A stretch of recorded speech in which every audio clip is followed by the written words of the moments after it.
Eli Allah, who gives the forward here. So he says at the beginning, tag your it. Again, the joke that you have to make. Have to. It's like referencing First Peter for apologetics. So he said that when Dr. Stein turned to respond to Dr. Bahnsen's transcendental argument for the existence of God, or tag, it quickly became evident that he was in over his head. So this is Eli's interaction, his first take of this debate. And so people nowadays might have come across tag or presuppositionalism other way, but for us old fogies, this is how we first interacted with it. So it's neat that someone so prevalent, who Eli's a great guy, and Revealed Apologetics is his YouTube channel, so you should definitely check him out. He's been working with the Apologia guys a lot more, and his content is always very friendly and very informative. He really knows his stuff. He has to talk to a bunch of high schoolers, so it really fits my niche of making sure that I understand, because it's definitely a highbrow level, but he can at least talk to me.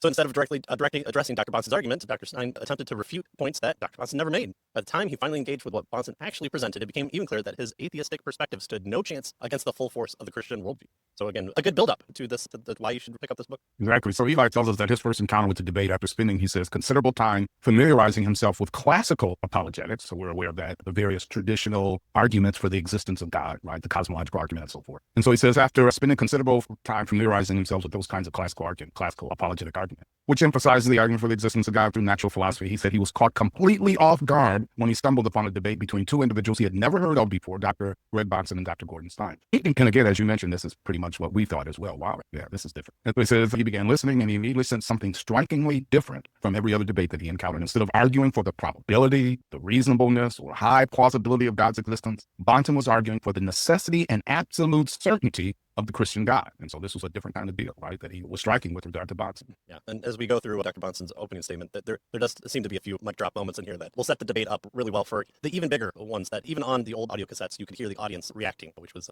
quite an impressive feat there as well. Eli goes on to say that this approach resonated deeply with his convictions as a Christian, aligning powerfully with the teachings of Scripture. The Scripture doesn't have us say, if a God of the Bible exists, this is what we would expect to find. So therefore, go tell the nations of this high probability event of Jesus' resurrection. No, it talks about the truth and God being the only source of truth and the only way that we can go through life and the purpose of life. It answers all the questions that mankind has pondered, and they've only been able to ponder that because the Bible tells us exactly why that happened. So even within the meta-analysis of it, it offers an explanation. And he goes on to say that, and to top it off, Bahnsen didn't just defend his position, he utterly dismantled his atheist opponent, demonstrating the sheer intellectual force of a Christian worldview.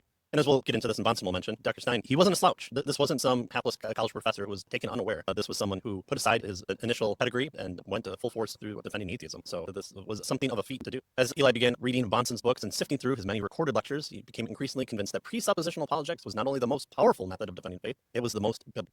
And I will mention Faith Has Its Reasons book that we covered before. It breaks down all these ones. So if you're looking for a more complete walkthrough of things like classical apologetics, evidential apologetics, there's Fideism, presuppositional apologetics, and then a fifth one that tries to combine all those things. That's the book I would recommend for you. caveofthecross.com, middle of the page, the book's right. All right. So what's the value of the book? Eli suggested this book is worth your time because it not only showcases the practical and applicational outworking of the presuppositionalist apologetic method in a real debate setting, but it also deepens our understanding of its application. And so through insightful commentary, this particular book that we're going to be looking at, Eli tells us, walks the reader through the debate, unpacking key moments and providing further analysis that will undoubtedly broaden and strengthen one's ability to defend the faith.